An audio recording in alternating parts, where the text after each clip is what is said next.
Donc, on se fait une nouvelle petite lecture en japonais, où là, on va voir l'instrument, le koto. Vous voyez qui se joue avec cette espèce de petite semelle, de petit ongle.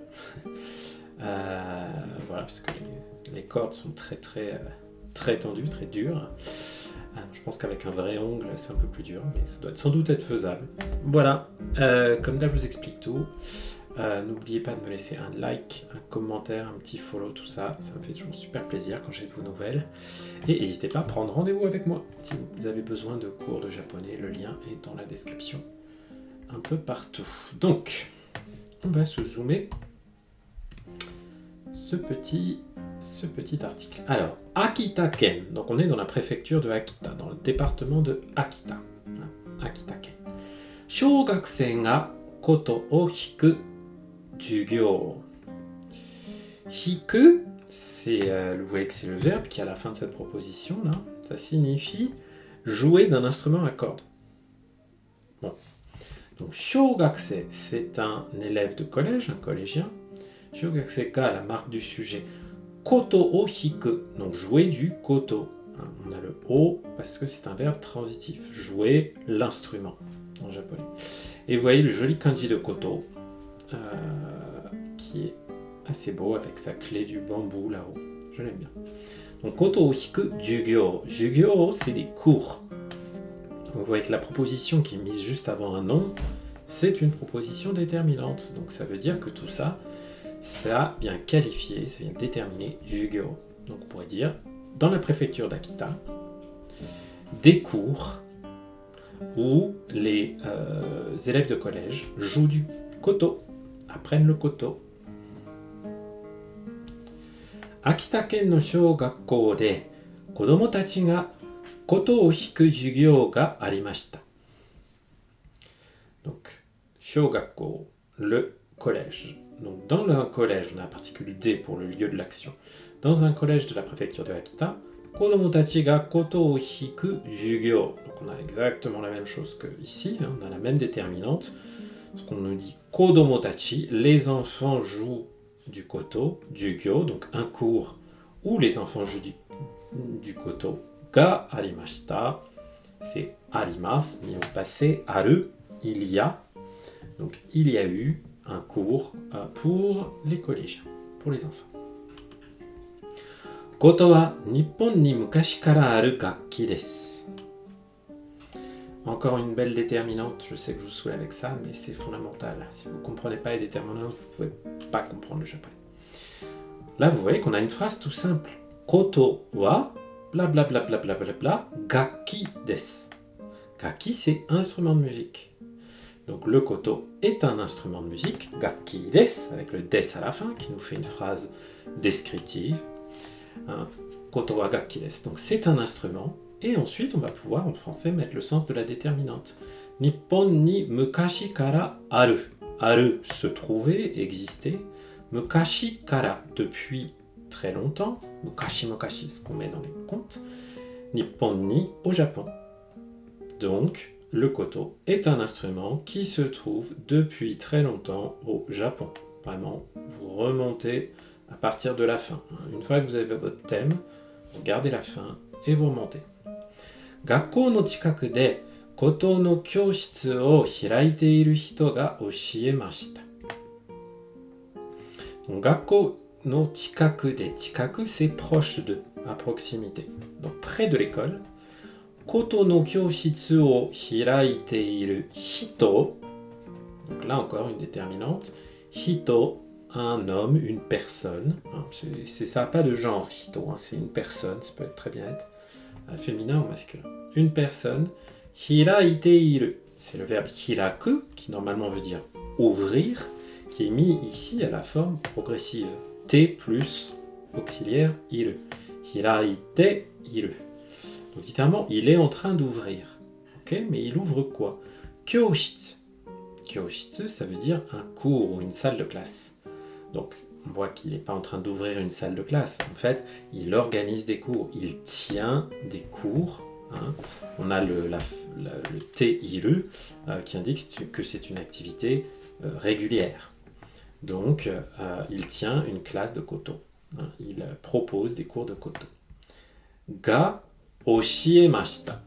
Donc, cet homme qui propose des cours de koto pas loin de l'école, oshiemashita, oshieru, enseigner. Mis à la forme mashita, donc au passé, donc il a enseigné cette classe aux collégiens. Koto wa yubi ni tsume no you na mono o tsukete oto o dashimasu. Donc, koto wa, donc le koto, yubi ni, au niveau des doigts, yubi. Tsume no you na mono. Mono, une chose. Là, on a l'expression no you na qui sert à faire une comparaison. Comme.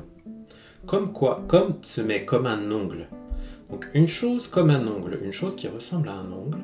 O tsukete, on va la tsukeru. Tsukeru, ça veut dire appliquer, mettre quelque chose. Oto o dashimasu. Oto, c'est le son, le bruit.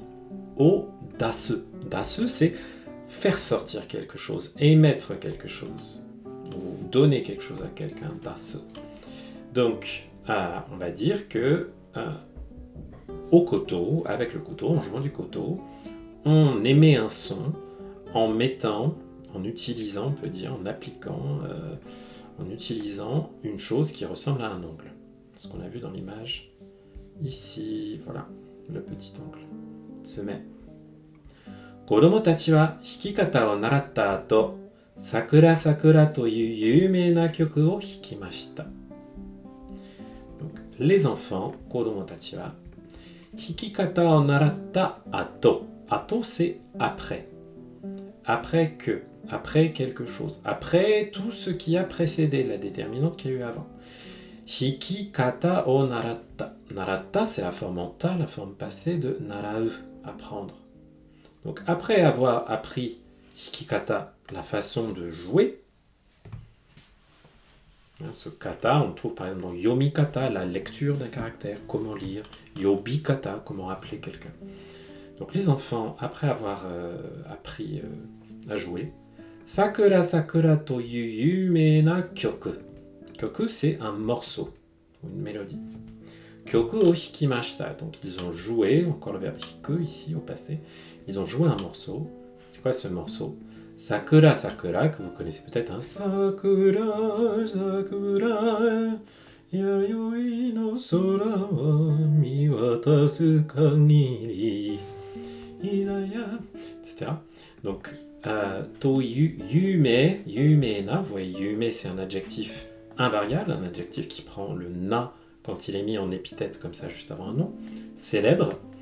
Donc une chanson célèbre qui s'appelle Toyu Sakura Sakura.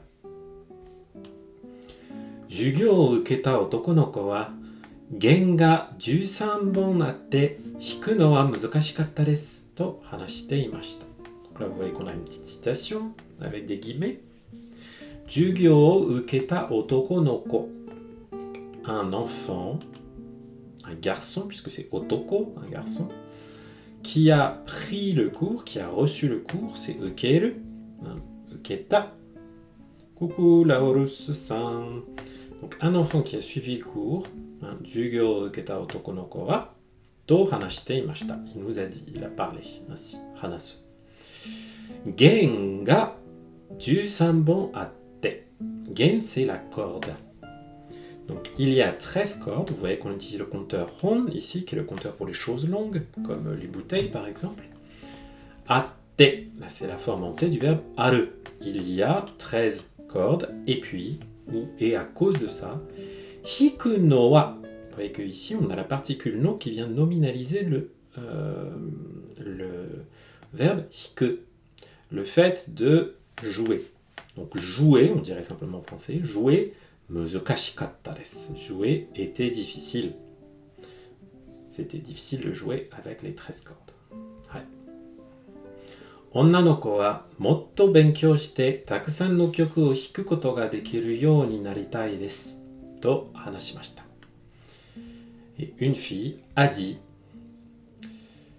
Motto benkyou shite. Je veux étudier davantage. Benkyou suru, c'est étudier, apprendre, travailler une compétence académique ou un talent.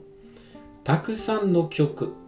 De nombreuses takusan mélodies, de nombreux morceaux au hiku koto ga dekiru.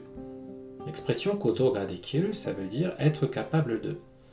Donc, être capable de jouer de nombreux morceaux.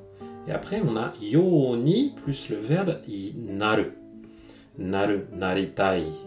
Naru, devenir, évoluer. Naritai, vouloir devenir.